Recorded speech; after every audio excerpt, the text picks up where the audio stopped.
setelah berlangsung 1446 tahun, biar nggak mudah, nggak gampang. Orang ngaku keturunan Nabi, ternyata keturunan semprul. Maaf, panjenengan yang selama ini nggak dianggap keturunan Nabi, tak usah khawatir, Bun.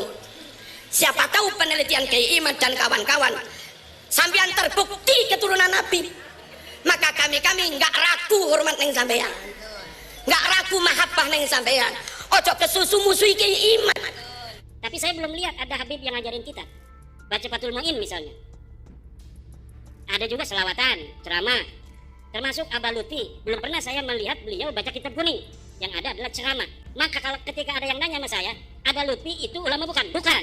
Maka kalau ketika ada yang nanya sama saya, Abah Lutfi itu ulama bukan? Bukan. Tapi dia penceramah.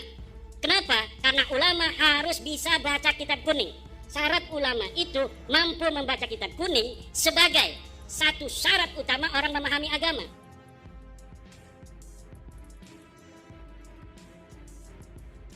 Kita pencinta habaib,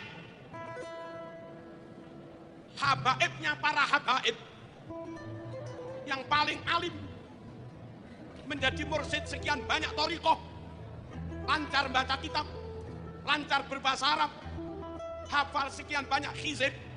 Habibnya para habaib itu NO Habib Lutfi. Halo.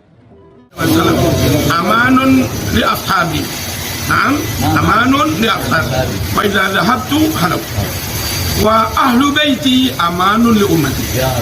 Wa ahlu baiti so amanun li ummati. Naam. Fa idza dhahabu halak. Wa qissa Karbala dalilun wadih wa waqi'i ala hadis. Nahnu nahdlatul ulama al-asli. Tamam. Nuhibbul habab. Tamam. Insyaallah. Masuk Abah Lutfi, belum pernah saya melihat beliau baca kitab kuning. Yang ada adalah ceramah. Jika yang dimaksud di sini adalah Habib Lutfi bin Yahya Pekalongan, maka saya punya pengalaman. Ada sekitar 5 atau 6 santri Lirboyo mentahqiq hasil karya ilmiahnya dalam bahasa Arab di Pekalongan selama 1 bulan pada bulan Ramadan. Mereka ikut puasa dan setiap maghrib atau habis tarawih itu Habib Lutfi mentahqiq karya ilmiah mereka. Diskusi antara Habib Lutfi dan santri itu semuanya berbahasa Arab. Waktu itu aku ikut hadir. Banyak yang dikoreksi oleh Habib Lutfi dan saya melihat langsung Habib Lutfi itu membacakan sebuah ibarat dalam sebuah kitab dan ketika dibuka oleh santri Lirboyo itu ternyata sama persis. Nah, kadang-kali Habib Lutfi itu ngasih tebakan. Rumel, mal faidah inna ma fi dzakal kalam. Lil hasr Habib. Kemudian Habib Lutfi menjelaskan alfiyahnya, umritinya, jurumiyahnya. Maka kalau ketika ada yang nanya sama saya, Abah Lutfi itu ulama bukan? Bukan. Tapi dia penceramah. Jika bukan karena kebencian, mungkin terlalu terburu-buru. Sahabat muslimin yang dirahmati oleh Allah dimanapun Anda berada, di sini Al-Fakir ingin sedikit menanggapi mengenai hal-hal yang viral bahwa Kiai Haji Marzuki Mustamar telah ada di barisan Kiai Haji Imaduddin.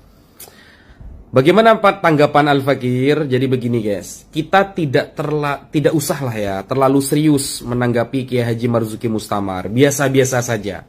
Gak usah terlalu fokus, gak usah. Kiai Haji Marzuki Mustamar dari dulu ya sudah seperti itu. Loncat sana, loncat sini, ikut golongan sana, ikut golongan sini. Beliau dulu pernah mendukung HTI, pernah membela Syiah, pernah. Kemudian pernah punya masalah dengan habaib di Malang, pernah menghina Sayyidina Umar bin Al-Khattab, pernah.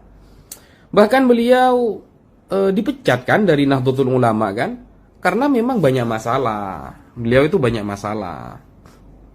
Jadi gak usah terlalu wow gitu ya ketika beliau ada di barisan Kiai Imad, biasa saja. Dan bahkan kemarin sempat ada video beliau mengatakan Kiai Imad itu mujaddid katanya. Maka saya katakan ya, saya setuju, mujaddid fi ifsadiddin. Mujaddid pembaharu dalam merusak agama. Kiai Imaduddin rajanya di 2023 sampai 2024. Tapi kalau mujaddid fi iqamatiddin ya enggak lah guys. Beliau tidak pernah mutakhassis fi ilmin nasab.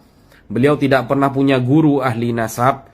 Beliau tidak pernah tercatat fiqh oleh para ulama, tidak pernah dikenal di dunia juga. Biasa saja sebenarnya. Dia aja debat kabur terus kok.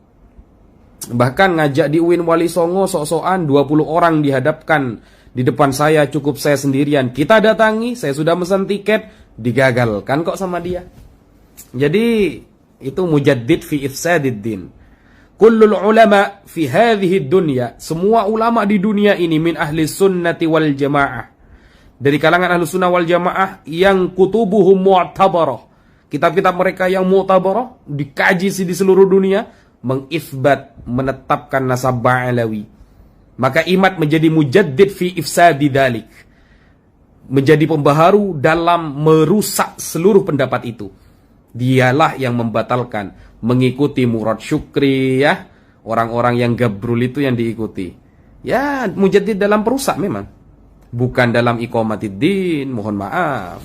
Dan perkataan Ki Marzuki Mustamar yang mengatakan Imam Ibnu Hajar memang alim, muhakkik mazhab Syafi'i, tapi Ki Imad mutakhassis dalam hal ini memang, maka kita ikut ke Imad. Ini perbandingan macam apa Imam Ibnu Hajar dibandingkan dengan Imaduddin? Ma bainas sama'i was sumur, jauh antara langit dan sumur, guys. Lalu dicontohkan tasawurnya kepada apa? Contohnya kepada Imam Syafi'i dan Imam Abul Hasan al-Ash'ari. Abul Hasan al-Ash'ari itu gini loh. Ini kalau ngaji begini loh.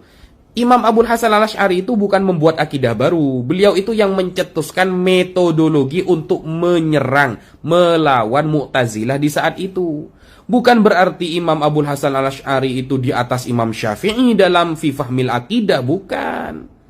Imam Syafi'i kalau kita hadapkan dengan orang-orang Mu'tazilah, ya KO semua Mu'tazilahnya. Beliau itu ahli debat. Cuma dalam metodologi Imam Abul Hasan Asy'ari, dan ini selaras, tidak bertentangan. Sedangkan Imam Ibnu Hajar dengan Imad kan bertentangan. Dengan seluruh pendapat ulama kan bertentangan. Jadi gak bisa dicontohkan dengan Imam Asy'ari dengan Imam Syafi'i. Sudah kias ma'al farik itu. Begitu aja gak paham gitu loh. Jadi saya kira tidak usah terlalu serius menanggapi Kiai Haji Marzuki Mustamar. Beliau sudah biasa loncat sana loncat sini, guys. Sudah biasa. Bela Syiah juga pernah dulu. Sekian, terima kasih.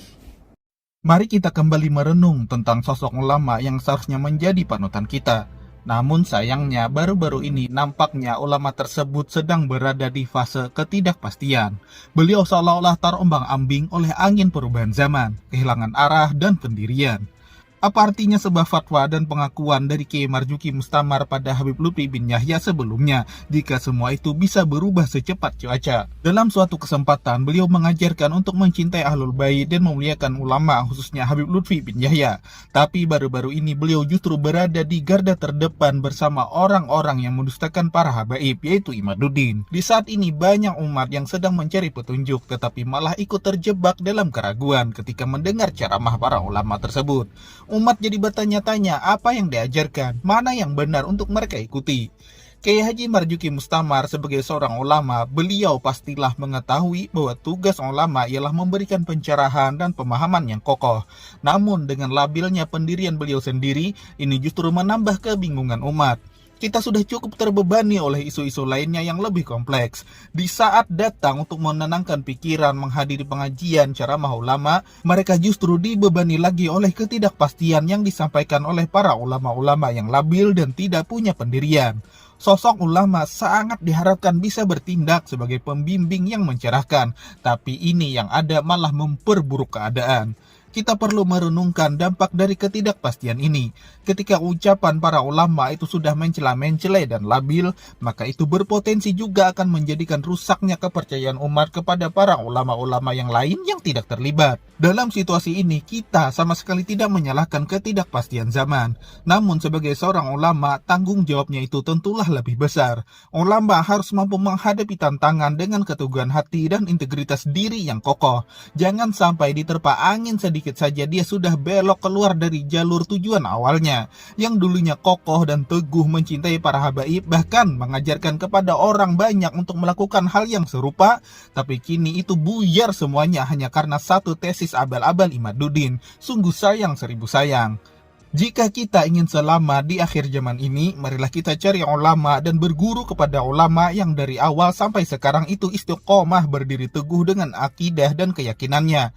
Jangan sampai kita berguru kepada ulama labil yang dia sendiri tidak bisa memegang ucapan dan ikrarnya di hadapan banyak orang.